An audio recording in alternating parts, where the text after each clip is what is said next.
Tervist! Oled sa kunagi mõelnud, kuidas internet ennast ise korda teeb, kui kuskil näiteks kaabel katki läheb? Täna vaatamegi, kuidas võrgud justkui ise mõtlevad ja seda dünaamilise marsruutimise abil, see ongi põhimõtteliselt nende oma aju. Alustame ühe numbriga. 10 000. See siin ongi tegelikult see probleem, mida me iga hinna eest vältida tahame. Aga mida see täpsemalt tähendab? Just nimelt.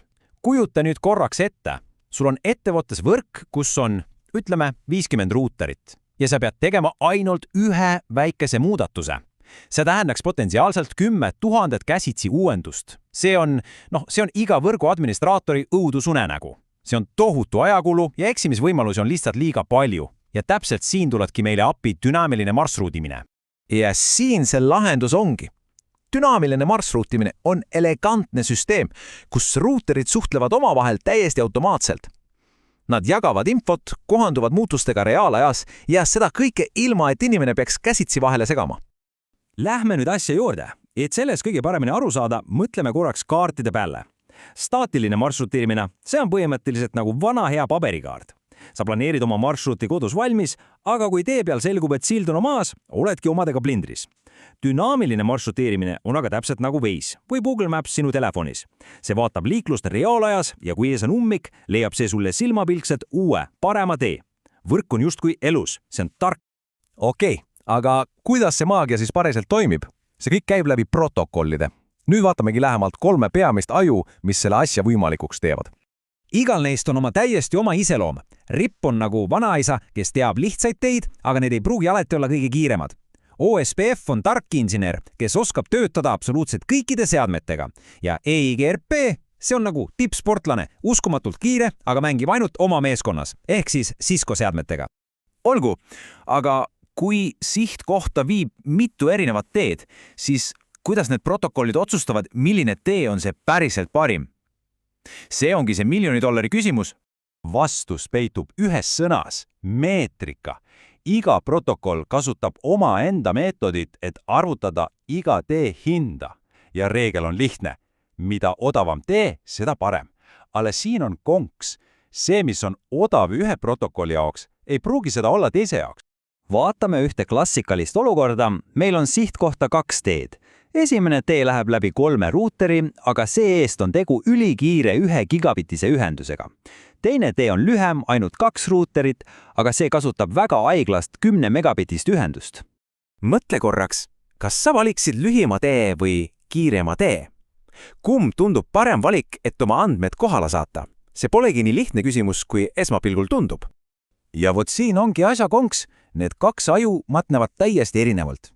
Ripse vanem protokoll teeb väga lihtsa arvutuse. Vähem ruutereid tähendab paremat teed. Tal ei loe kiirus, ainult hüppete arv. Ja tulemus, ta valibki selle lühema, aga tegelikult 10 kordi aeglasema tee. OSPF on aga palju nutikam. Tema vaatab kiirust, ta näeb seda 1 gigabitist ühendast ja ütleb, et see on ilmselt parem valik. See näitabki ideaalselt, kui tohutant oluline on see, mida sa mõõdad ehk millist meetrikat sa kasutad. Aga mis juhtub siis, kui ruuter kuuleb ühest ja samast teest mitmelt erinevalt protokollilt korraga? Ütleme, et nii OSPF kui ka EIGRP pakuvad talle marsruuti. Kumba ta siis uskuma peaks? Selleks on olemas kindel hierarhia, mida nimetatakse administratiivseks distantsiks ehk AD-ks.